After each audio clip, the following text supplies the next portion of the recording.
Daddy. Open the goddamn door! Jose!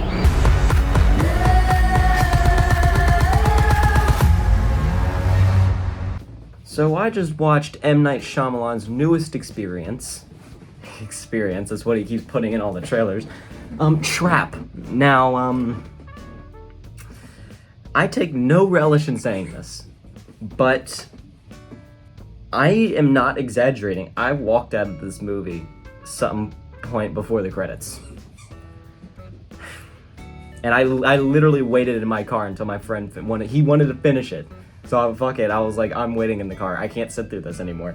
Something stupid happens in the third act that called me to do that, but I'll get that into the spoiler section. I will talk about spoilers at some point in this video. I'll put like a little chapter thing.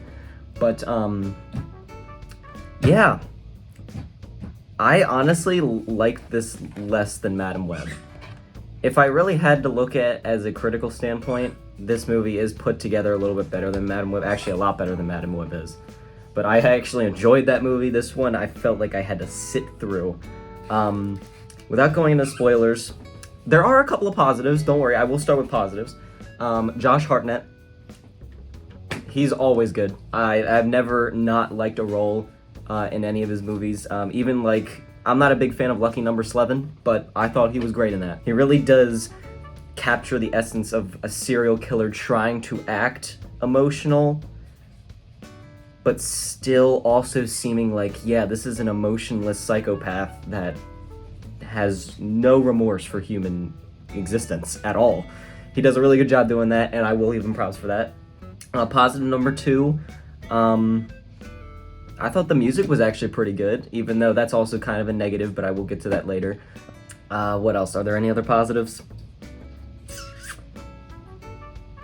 The first act. Actually, yeah, the first act was not that bad. I thought the first act was, like, pretty okay. It had some good tense stuff in there, or not tense, but I would say thriller-esque scenes in there that were fine. It had some okay dialogue, especially for Shyamalan standards. But then the second act rolls around, and that's when we get into the negatives. Yeah, the first act had some ups and downs, but overall that was okay. The second act happens, and that's when we get into the negatives. This movie has no idea what it wants to be. At all.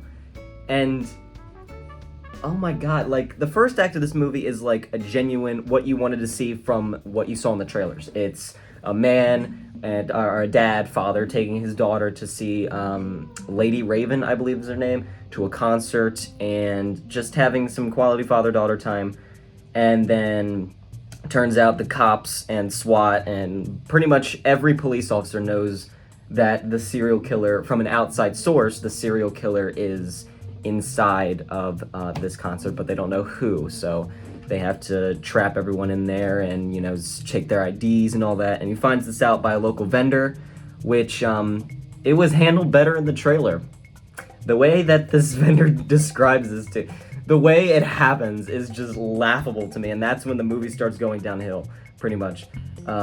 Which brings me to my next point. This movie is paced awfully. Awful. This movie is paced so bad. Like, the first act in this movie, it's like, okay, scene after scene after scene after scene, and then all of a sudden the second act happens, and, like, it just stops? Actually, there's a couple of points in this movie where the movie just stops, and it just brings the movie to a grinding halt. And it brings me back to my next point, as this movie has no idea what it wants to be. It's a serial killer movie, it's a concert movie, it's a family drama, it's an action at some point. There's like an action scene in a house that felt very out of place, but whatever. Actually, pretty much everything that happens outside of the concert feels very out of place, because you came to this movie to see a guy trapped in a concert with 300, like, if I look at the poster, it says 300 cops, 1 person, no escape. That's just the first act. The second, like, actually half of the second act, I should say. Actually, I don't really know when the second act is supposed to start, but whatever. This movie, long story short, this movie has no idea what it wants to be. And I think that's its main fault. But that is not its only fault. I'm trying so hard not to talk about spoilers, because there's so many scenes in this movie I just want to talk about. This movie's nepotism. This movie is just pure nepotism. For some reason, I mean, actually, no, it's not for some reason.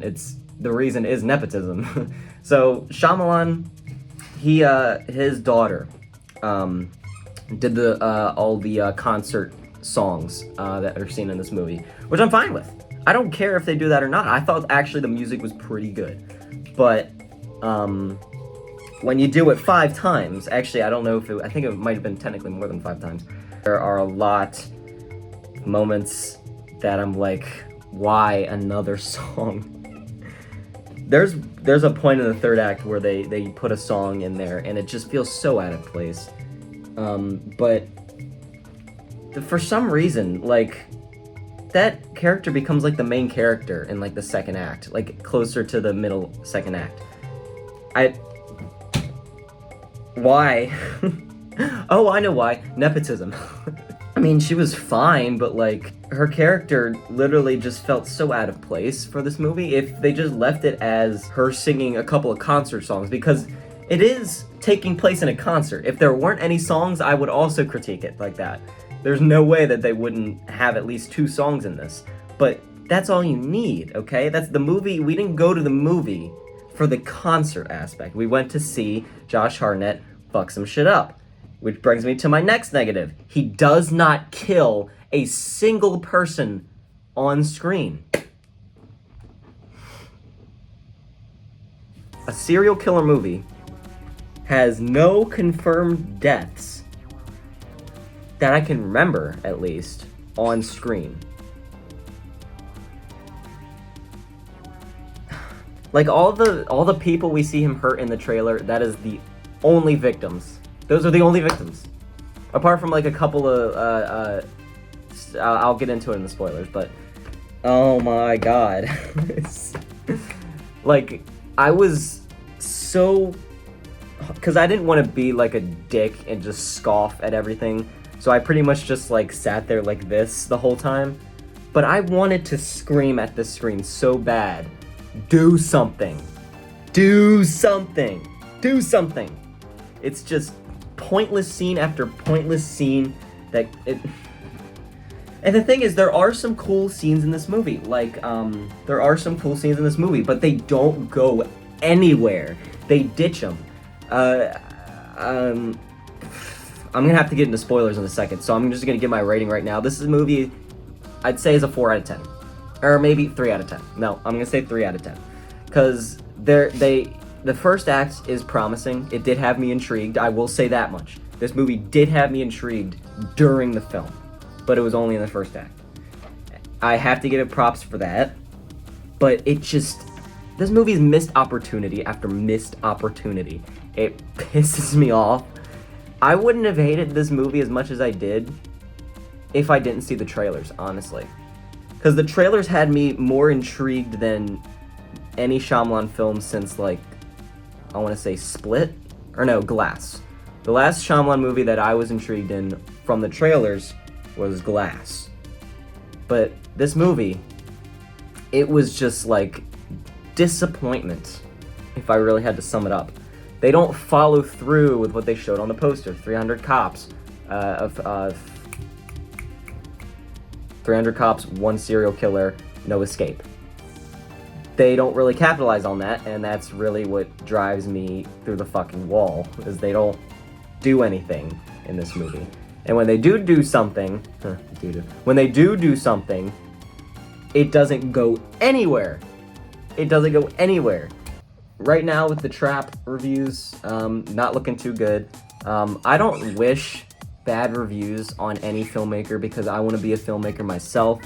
So I take no relish in shitting on this movie. I wanted to like this movie so much, but that's really what drove me into the gutter with this. I need to see Alien Romulus, like, right now. We were on such a good streak, too. You know, we got Quiet Place Day 1, Twisters, Deadpool and Wolverine.